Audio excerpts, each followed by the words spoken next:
Kuşadası'ndaydık birkaç gün. Bugün tekrar Didim Efeler Mahallesi'ne geldik arkadaşlar. Biliyorsunuz Kuşadası'nda da ofisimiz var. Orada da faaliyetlerimiz var. Şimdi Didim Efeler Mahallesi'nde bu evin fiyatı 19.750.000 TL. 19.750.000 TL. Arsası 330 metrekaredir.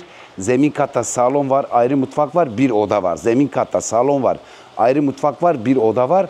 Zemin üstü birinci katta da 3 oda var. Toplamında 6 gözden oluşuyor. Zemin katta bir odanın oluşunu unutmayın. 4 oda, salon, ayrı mutfak. Sevgili Ronay, evi bir tara.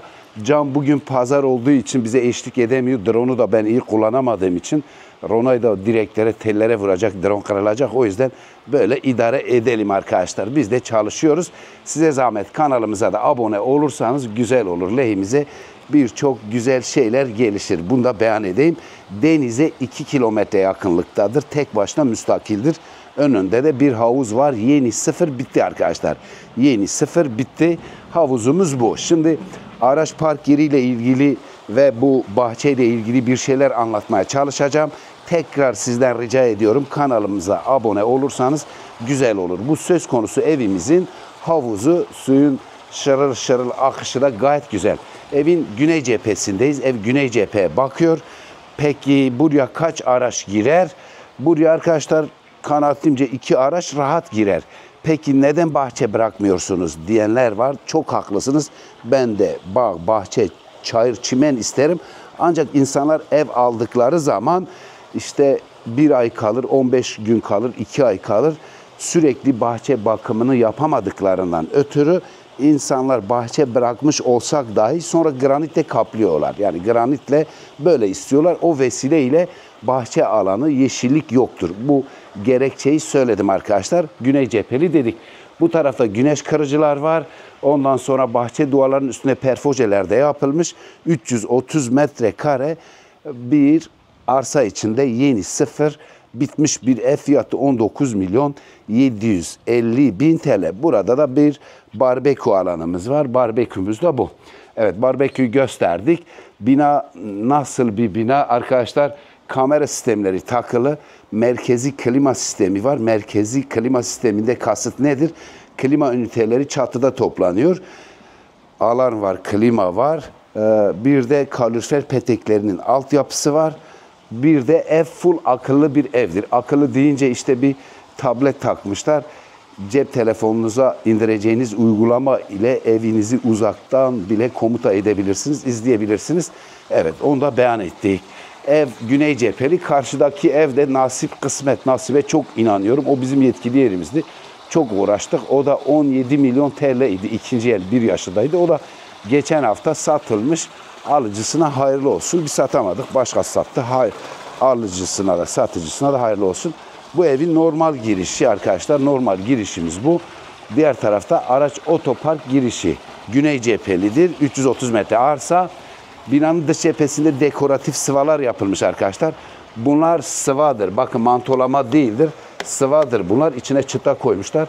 Çıta yağlıyorlar. Sıva bittikten sonra çekince bu böyle desenler de çıkıyor. Bunu böyle söyledik. Bu güneş kırıcılar evi heybetli gösteriyor. Buradan da bahsetmeye çalıştık. Akşam vakti çok daha iyi. Bizde Kuşadası'nda bir ofisimiz var. Emin olun ben çok aktif çalışıyorum. Aslında o kadar çalışmak da sanki bulgur eken bile ölmüş diyorlar ya. Bulgur eken bile ölmüş. Çok fazla çalışmak iyi mi onu da bilmem. Çok fazla çalışınca çok iş mi yapılır? Valla bence nasiptir. Çok çalışınca çok iş olacak diye bir kaide de yok. İşte bakalım nasip ve evimize merhaba dedik. Bulgur eken bile ölmüş. Onun parantezi de sormak isterseniz WhatsApp'ta arayın. Çok güzel bir örneklemedir. Bulguru ekmiş, yine hububat ekmek tahıl çıkmış yani. Ve Cenab-ı Allah verirse verir. Merhaba evimiz. Geniş bir koridorumuz var arkadaşlar. Koridorumuz bu. Bu poşetin şarjı az herhalde. Biraz hızlı yapalım. Bitmeden çekim bitirelim. Bu tarafta evet bir dakika. Bu taraf mutfak, bu taraf salon, diğer tarafta oda var. Salon başlı başına, mutfak başlı başına, oda başlı başına. Yüzünü tekrar koridora çevir. 19.750.000 TL efendime söyleyeyim. Vestiyerimiz burada arkadaşlar. Evin koridoru geniş. Ronay biraz daha salona doğru girsen koridoru tam olarak böyle kadrajına alsan koridor geniştir. Yani bir köyün şenliği köye giden yoldan belli derler ya. O yüzden koridor geniş. Koridorlar önemlidir. Evet, koridorlar önemli. Buraya çamaşır makinesi yeri, burada kurutma yeri, yıkama yeri, klozet, duşakabin. Geniş ferrah bir banyomuz çelik kapıda vestiyerin hemen arkasında var dedik. Şimdi ben çıkayım. Evet, full akıllı interneti var. Eşyanızı alıp hemen taşınabilirsiniz arkadaşlar. Eşya alıp hemen eve taşınabilirsiniz. Bunu da beyan ettik. Şimdi Ronay şöyle kocaman mutfağı da göster. Mutfak büyük olduğu için kocaman mutfak demek istiyorum. Gerçekten büyük bir mutfak. Kuşadası'nda da evler paylaştık. Dün bir tane işte 1 milyon 200 bin euroya paylaştık. 50 milyon 500'e paylaştık. 13 milyon 250 bin TL'ye paylaştık. Bir tane 95 milyona var. Onu da nasıl paylaşacağım? İnşallah azar işitmeyiz. Burası şişman buzdolabı yeri. Burası şarküteri yeri arkadaşlar. Şarküteri. Bu nasıl da tam bitmemiş herhalde. Şarküteri yerini gösterdik. Mikrodalga. Efendime söyleyeyim burası bulaşık makinesi, yıkama yeri. Bu da ankastra seti yeri. Mutfağı gösterdik. Güneş kırıcıların altında da bir yer terası olur orada. Yüzümüzü çevirdik salona. Mutfak ile salon ikisi de havuza manzaralı. Şehrin Cumhuriyet Caddesi'ne pek yakın. Yaz kış kalabilirsiniz. 4 odalıdır. Zeminde de odası var. İşte mutfağı gösterdik. Sonra salonu gösterdik. Ne istiyor? Ha? Ne dedin Ronay? Tam söyle, yarım niye bıraktın? O cikleti çıkar ağzına. Burası da salon. Salonumuz bu. Valla bilmiyorum ne dedin de hadi. Ben de anlamadım. Ne dedin? Ronay'la da anlaşamıyoruz bazen. Anlaşıyoruz. Salonu gösterdik. Burası da Ronay nasip neyse odur. Biz 1 milyon defa yer çekiyoruz. Bir bakıyoruz satamıyoruz, başkası satıyor. Valla nasip. O yüzden çek gitsin. Burası zemin kattaki oda arkadaşlar. Zemin katta. Oda 120-60 ebatlarda granitler var. Renkler beyaz renkler olarak kullanılmış. Kullanılan beton sınıfı C30'dur. Kullanılan demirler yine özellikle son günlerde söylüyorum F16, F14, F12, F10 ve F8'lik demirler. Fi diyorlar yani. Fi demirciler işte. Mühendisler fi diyorlar. Biz de öyle sanki çok teknik bir şey biliyormuşuz gibi F deyince daha göze hoş gelir. Merdiven kovası da bu. Sonra aşağıda bir banyo vardı. Bu da genel banyo. Genel banyomuz da bu. İlginizi çekerse yaz kış oturmak için idealdir. Burada alan aldı, satan sattı. İşte ihtiyacınız varsa siz de buyurun gelin. Eğer biz de içinize siniyorsak yallah bismillah der gelirsiniz. Burası da ikinci oda. Zeminde bir oda var idi. Bu da ikinci oda. Önünde de bir balkon var. Ondan sonra bu balkonu da göster. İkinci odayı gösterdik. Balkonu da gösterdik. Günün birinde ev alacaksanız Didim'in esnafları iyidir. Benim kimsenin işiyle, aşıyla, nasibiyle işim yok. Taksiye bineceksiniz, taksicinin taksisine binin. Ev alacaksanız evciden alın. Ev alınca taksici bana dedi ki bir adam var git ondan al. Böyle yapıp sonra mağdur olmayın. Sabah biz geldik. Adam taksici birine yönlendirmiş. O ondan alıyor. Kardeşim biz fatura kesiyoruz. Devletin resmi KDV'si bilmem nesi. Eğer siz vatanseverseniz, hak hukuktaysanız bir ekmek verirsen ekmekçiden al. Bu da balkonu. Evet, o yüzden bunu da hatırlatayım. Bir dernekte bir abi gördüm. Sonra mağdur olursunuz, kendi düşen ağlamaz. Sabah biriyle ev almış, bizi bulamamış, sonra da dizine vurdu ama iş işten geçti. Bu da odanın içindeki banyo arkadaşlar, bunu da söyledik. Şimdi sen, nasıl diyeyim, yani bir doktora gideceksin ki doktorun ofisine git, sekreterine yazdır, randevu al. Şimdi sen gidip kahveciden bir doktor arasan olur mu hiç öyle? Ve arkadaşlar burası da dördüncü oda. Dördüncü oda da bu. Evet, 4. oda da bu.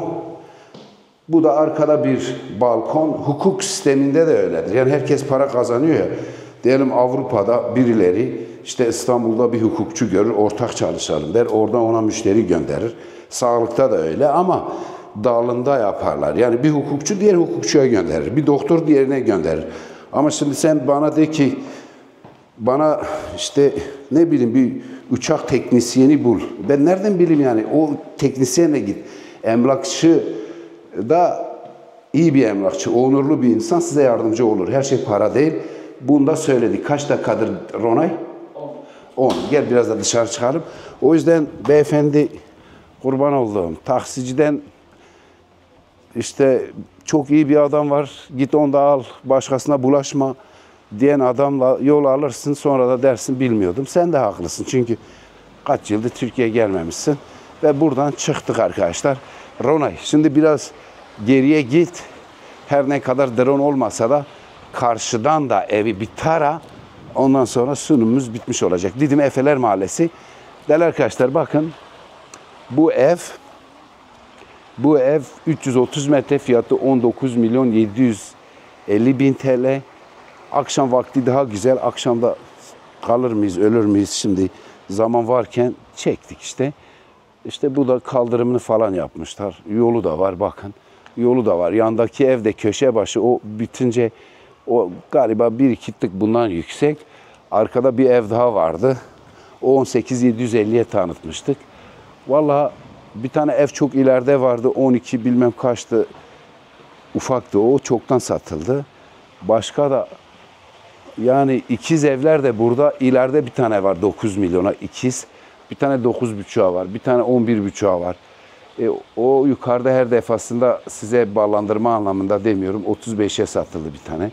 Bir tane orada bu evin arkasında 20'ye satıldı. İleride bir tane 23 milyon 500'e satıldı. İşte yukarıda bir tane 700 bin euro vardı, o satıldı. Yani bu hafta hepsi satıldı. Biz de Akbük'te sözde ufak bir tane ev dün tanıtmıştım. 100 bin euro. Galiba o da pazartesi adam kapara gönderecek. Nasip, çok çalışınca çok iş yapılır diye bir kaide yok. Durum bu değil mi Ronay? Şarj bitmek üzere değil mi? Tamam, o zaman müsaade isteyelim. Arkadaşlar bizden alırsanız iyi olur. Yani biz de siz bizden alasınız diye uğraşıyoruz. Didim Üstü sitesinde bizde bir ev var. Bugün sahibi satıyormuş. Birkaç yaşında 10 milyon diyor. Denize 400-500 metre yakın. 400-500 var mıydı Ronay o? Ama ev herhalde 20 yaşında var. 400 metre. Tek başına müstakil 10 milyona orada var. Valla kardeşim yani daha nerede var? 7 milyona Hisar'da var bir tane bitişik nizam. 7.200'e Hisar'da var. 8'e var, 8.5'a var, 8.250'ye var.